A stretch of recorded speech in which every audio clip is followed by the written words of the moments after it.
India ജന്മാവകാശമായി കിട്ടിയവർ തന്നെയാണ് ഇവിടെ ജീവിക്കുന്ന മുസ്ലിമുകൾ. അവർക്ക് സകല ഇന്ത്യക്കാർക്കുമുള്ള സകല അവകാശങ്ങളിലും അവകാശമുണ്ട്. ആ അവകാശങ്ങൾ നിഷേധിക്കാൻ ഒരു ഭരണകൂടത്തിനും അനുമതിയില്ല.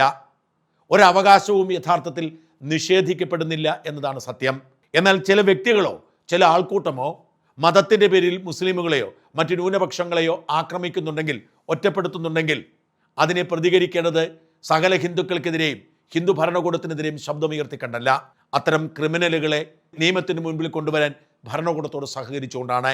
ഇന്ത്യൻ പൗരൻ എന്ന നിലയിൽ ഇന്ത്യയിലെ ഓരോ മുസ്ലിമിനും ജീവിക്കാനുള്ള അവകാശം സംരക്ഷിക്കപ്പെടണം എന്ന് തന്നെയാണ് മോദിയുടെ നിലപാട്.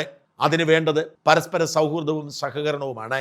ഹിന്ദു വിരുദ്ധ BJP വിരുദ്ധ ലൈനിലൂടെ ഇന്ത്യയിലെ ബഹുഭൂരിപക്ഷം വരുന്ന മുസ്ലിമുകൾ പോയാൽ നഷ്ടം അവർക്ക് തന്നെയാണ്. ലോകത്തെ ഏറ്റവും അധികം മുസ്ലിങ്ങൾ തിങ്ങിപ്പാർക്കുന്ന രണ്ടാമത്തെ രാജ്യമായിട്ടും കേന്ദ്രമന്ത്രിസഭയിൽ ഒരു മുസ്ലിം പ്രതിനിധി ഇല്ലാതെ പോയതിൻ്റെ കാരണം മുസ്ലിം സമൂഹം മുഴുവൻ മോദിയെയും സംഘപരിവാറിനെയും ഇല്ലാതാക്കാൻ വേണ്ടി ഓടി നടക്കുന്നത് കൊണ്ടാണ്.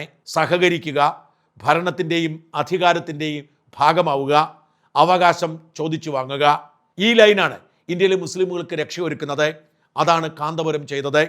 കാന്തപുരത്തെ ചീത്ത വിളിക്കുന്നവർ വാസ്തവത്തിൽ അവരുടെ വ്യാജ കഥകൾ പൊളിയുന്നതിൻ്റെ, അവർക്കിനി ഇത്തരം നുണക്കഥകളിൽ മുമ്പോട്ട് പോകാൻ പ്രയാസമാകുമോ എന്ന ആശങ്കയുടെ നിലവിളിയാണ് നടത്തുന്നത് എന്ന് പറയാതിരിക്കാൻ നിവൃത്തിയില്ല.